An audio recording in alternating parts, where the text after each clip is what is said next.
Est-ce qu'il y en a ici qui ont entendu parler de la constante macabre? Personne? Aïe, aïe, aïe. Allez sur Internet. Il y a un chercheur français qui a compris un truc incroyable. Il a appelé ça la constante macabre. Il a compris que le rôle d'un enseignant, c'est de fabriquer 3 tiers dans une classe. Des bons, des moyens et des mauvais.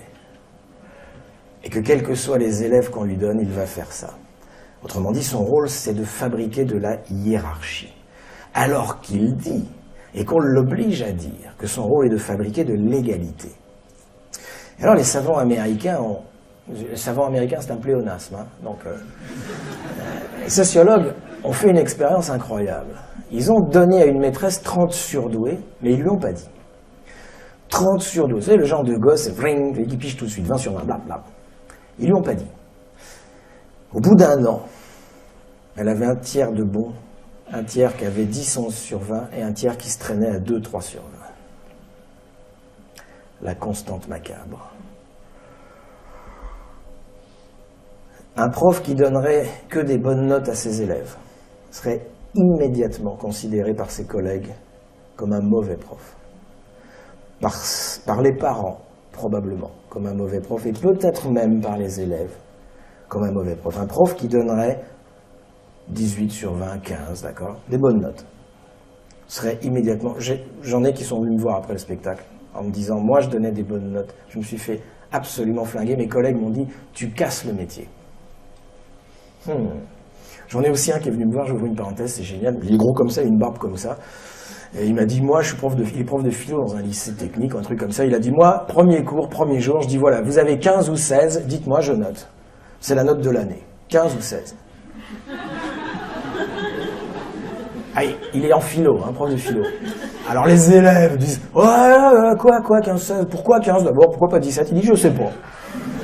Je sais pas, c'est 15 ou 16, vous me dites, on note maintenant. Alors, donc ça discute pendant 1 heure, mais finalement les mômes acceptent le jeu, il y en a qui prennent 15, d'autres qui prennent 16, et il dit à partir de ce moment-là, la question de la note étant réglée pendant toute l'année, on fait de la philo.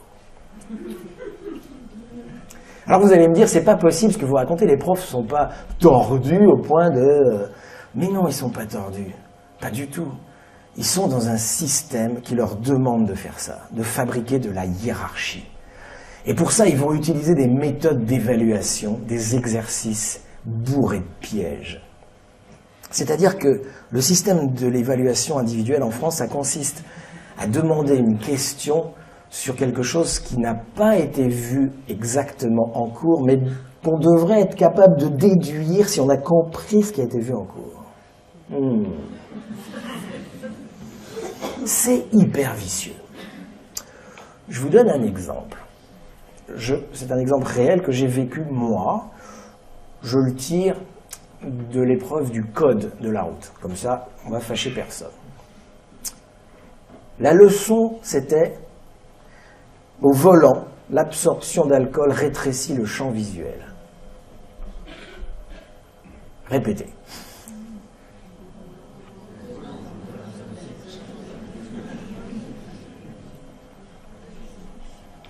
C'est bizarre comme effet. Il y a les mecs qui récitent tous le Notre Père, mais pas en même temps à la messe. D'accord. Et alors, quelle est la question d'examen? La question d'examen était la suivante. On était 40 dans une classe, il y en a 2 qui ont trouvé l'astuce et j'en faisais partie. Parce que j'étais déjà rodé à ce genre de truc. D'accord? La question est la suivante. Si j'ai bu de l'alcool, réponse A, je vois moins loin. Réponse B, je vois aussi loin. Réponse C, je vois plus loin.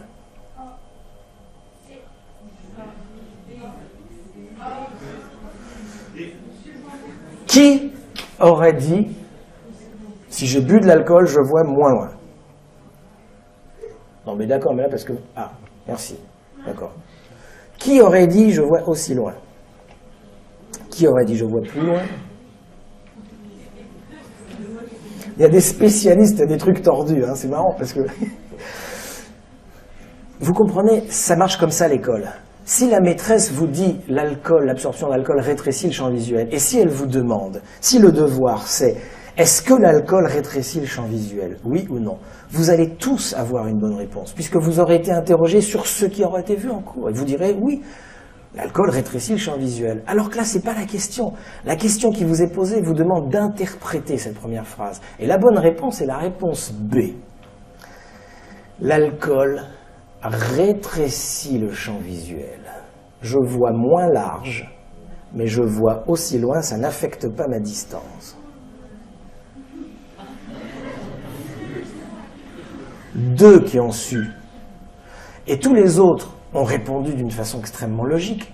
Je vois moins loin. Parce que eux, ils entendaient, je vois moins bien. C'est une réponse sensée, vous comprenez? C'est pas logique de répondre, je vois aussi loin. Je veux dire. Et donc voilà. Et donc c'est comme ça que fonctionne l'évaluation à l'école. Et donc ça crée des distances, des différenciations entre ceux qui savent décoder ces trucs de langage, et surtout les gens qui sont habitués au langage, les gens de la bourgeoisie, etc. Et puis ceux qui... voilà, ils voient pas le piège, quoi, enfin, etc., etc. Et donc, c'est monstrueux, la constante macabre, c'est un truc terrifiant. Hein.